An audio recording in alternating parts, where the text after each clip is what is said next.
doncs, molt bon dia, gràcies per ser-hi aquí. Veníem en tot cas a parlar en primer lloc de les declaracions institucionals a la que hem donat suport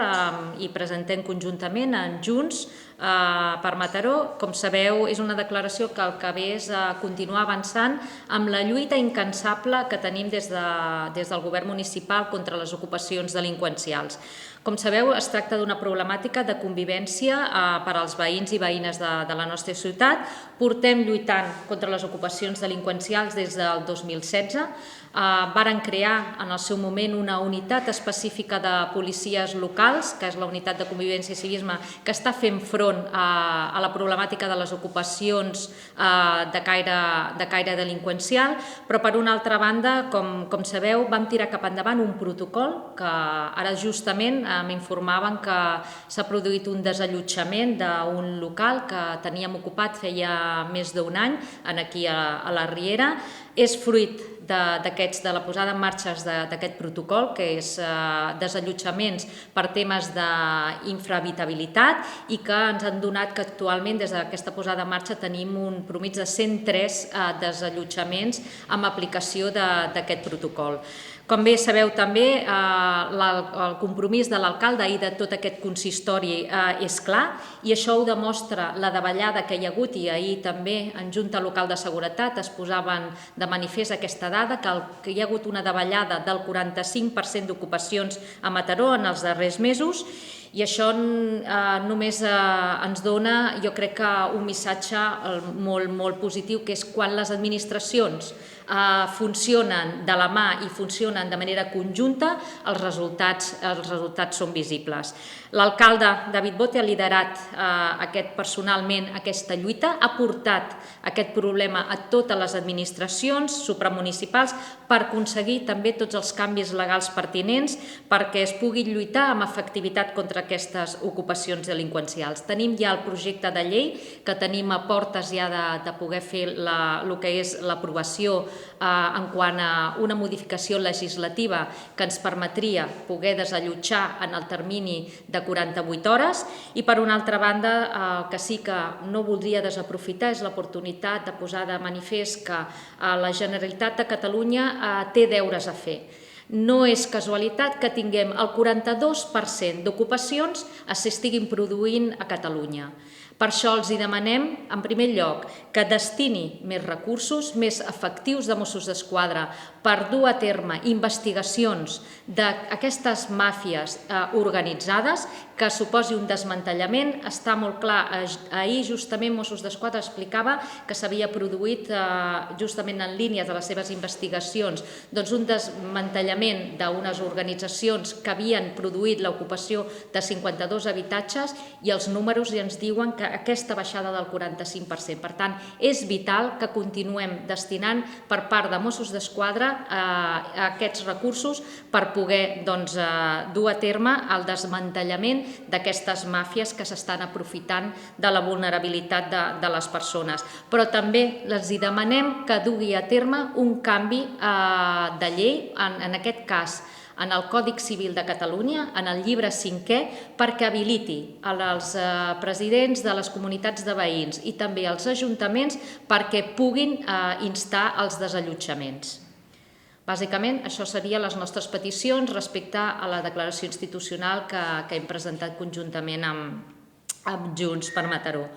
Respecte a la declaració institucional sobre la llei de dependència, nosaltres també hem donat suport al grup d'Esquerra que demanava una reducció de les llistes d'espera en el Maresme per rebre també més ajudes de la llei de dependència. I és que el promís que tenim actualment a la nostra comarca, que és d'un any i mig d'espera respecte a la resta de comarques de Catalunya, és molt superior, i aquesta dada és del tot inadmissible. Agraïm que Esquerra ho demani en el Govern de la Generalitat perquè s'acabi amb aquest greuge comparatiu que n'hi ha i que, a més, no solament està passant en temes de sanitat, sinó en molts altres temes que per part de la Generalitat està produint a la ciutat de Mataró un greuge comparatiu. I només volia destacar unes dades que ho deixen molt clar. La inversió per habitant pressupostada en el 2022 a Mataró és de 75 euros, mentre que a Lleida està està amb uns 140 euros, a Girona 197 euros per habitant i a Tarragona 271 euros. Per una altra banda, com dèiem, la dada de llista d'espera respecte a la llei de dependència és del tot inadmissible. La manca també d'efectius de Mossos d'Esquadra respecte a altres municipis que reiteradament ha posat sobre la taula l'alcalde David Bote. Per una altra banda, tant a sanitat com a educació, només cal assenyalar de dada fa més de 10 anys que la Generalitat no fa a la nostra ciutat, no construeix cap centre educatiu, només el que fa són barracons. Per una altra banda, tot el que són les neteges de les rieres, que és competència també de la Generalitat, de l'ACA. Les polítiques d'habitatges que són actualment inexistents i també aquí podríem continuar amb molt bona estona amb tot el que significa aquest greuge que tenim comparatiu respecte a altres comarques de Catalunya. Per tant, demanem a la Generalitat que acabi d'una vegada aquest maltractament cap als ciutadans de Mataró, perquè els ciutadans de Mataró no som ciutadans de segona. I, per últim, respecte a la declaració institucional referent a la millora del finançament local que ha presentat en aquest cas Comú Podem sobre aquesta millora de recursos de finançament local. Nosaltres, l'administració de lo que és Ajuntament, som les que som més properes als ciutadans i per això necessitem que ens dotin de més recursos i més eines per poder fer front a les necessitats que tenen els nostres ciutadans de manera efectiva. Creiem, a més, que el finançament el que és pròpiament de les entitats locals caldria que es reformés i vull acabar la meva intervenció posant en valor el compromís que té el govern de Pedro Sánchez amb el món local, ja que des del govern d'Espanya i a les entitats locals ha hagut un augment significatiu dels recursos en els darrers anys. I mentre que si fem la comparativa amb el govern de Rajoy, jo crec que era un govern que va deixar sota mínims el finançament local. I per la meva banda no hi ha res més, però si voleu fer-me qualsevol pregunta estic a la vostra disposició. Ha comentat el tema que estan a les portes del projecte de llei i ha comentat una davallada del 45% d'ocupacions. Això vol dir que s'està treballant molt bé aquest protocol? S'està treballant molt bé i la dada de 103 habitatges, no solament habitatges, naus industrials, locals, que estan desallotjats per la via administrativa, significa que dins dels marges que puguem tenir com a administració local, que són aquests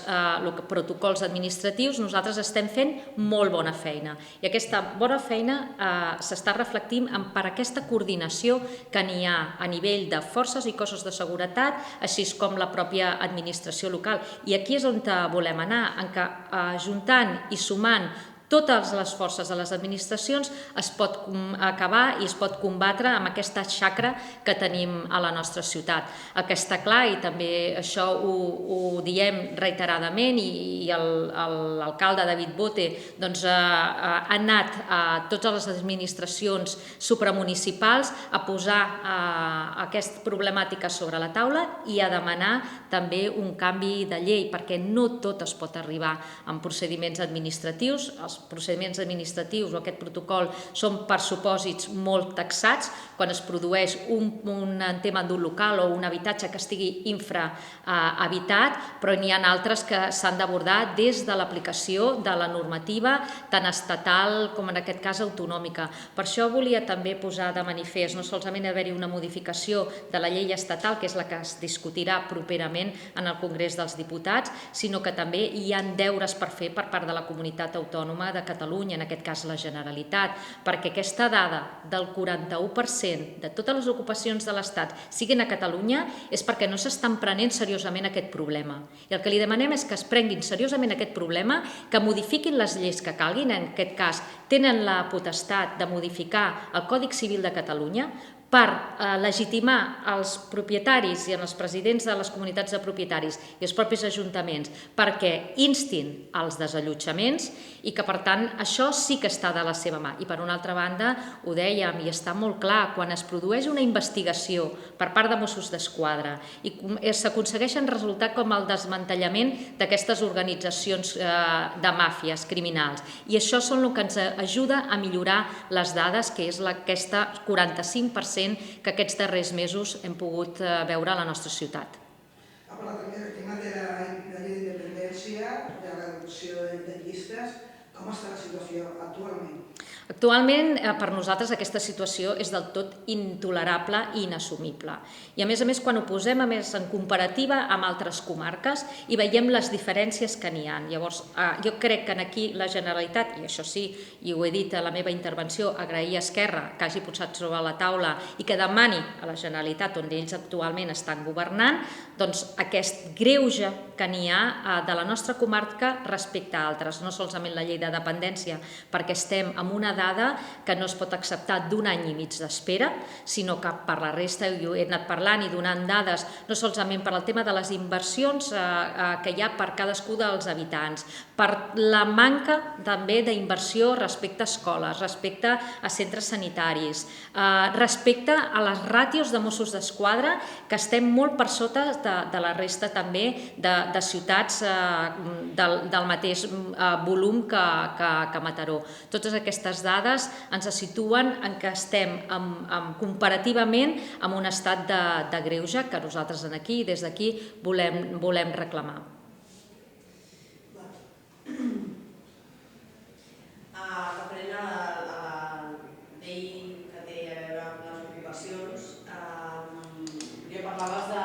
en principi està previst que s'aprovi la llei aquesta express de 48 hores per fer fora els ocupes. No sé si està previst ja quan ha de tenir lloc aquest congrés, perquè com que hi havia d'anar l'alcalde al principi, per això també pregunto. Clar, pensem que ara estem en ple també debat de pressupostos, que per tant això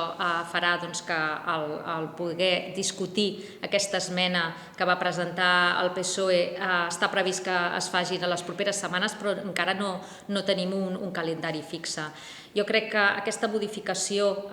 de la llei d'enjudiciament criminal, en aquest cas, que ens permetria que en 48 hores es produís un desallotjament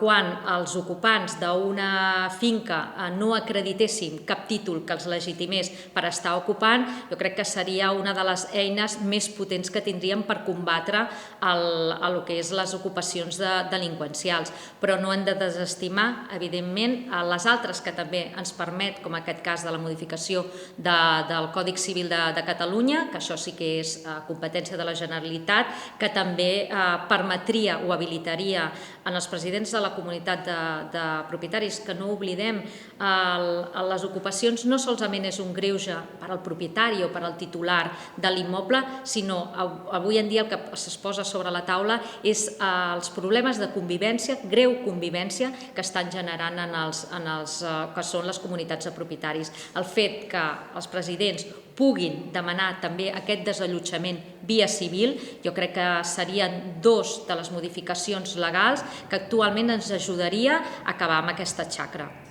A banda, comentaves que ahir la Junta de Seguretat es va fer pública aquesta baixada del 45% de les ocupacions, tenint en compte que, per exemple, es va desarticular una màfia que proporcionava immobles. Precisament el fet que actuïn aquestes màfies a Mataró és per això, podríem dir que és un dels motius principals pels quals proliferen tant les ocupacions a la capital del Maresme? Jo crec que nosaltres estem en un conjunt de la zona d'àrea metropolitana, que nosaltres, Mataró, com la resta de ciutats de l'àrea i de la corona d'àrea metropolitana, estan justament rebent tot el que és la incidència de determinats grups o organitzacions mafioses que s'aprofiten de la vulnerabilitat de la gent per fer una venda i fer una entrega de claus a canvi d'un preu econòmic. Això és del tot intolerable. Jo crec que un dels canvis importants i que hem aconseguit és posar en agenda política, institucional i de l'administració aquesta problemàtica i poder abocar recursos per realment combatre-les. Fins ara, Mossos d'Esquadra no havia dut a terme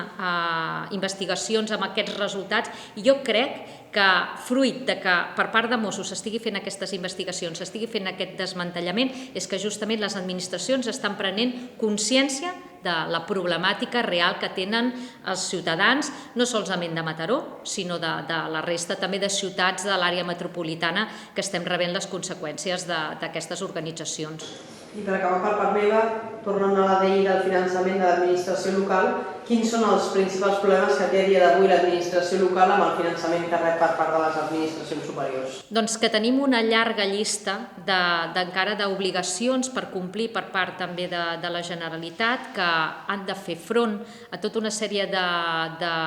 matèries que són de la seva competència, per exemple, tot el tema d'habitatge, el tema sanitari, el tema d'educació, que nosaltres, fins i tot per part de les administracions, estem fent esforços per poder arribar a cobrir, però els nostres recursos són del tot insuficients. Per tant, és imprescindible que la Generalitat es posi al dia, evidentment, amb totes el que són les administracions locals, però, per una altra banda, i veient les contínues necessitats també de la ciutadania i que nosaltres, administració local, som els primers que estem al costat del ciutadà, necessitem més recursos i més eines i, per tant, també un marc legal de financiació que ens acompanyi perquè nosaltres puguem donar respostes a les necessitats dels ciutadans.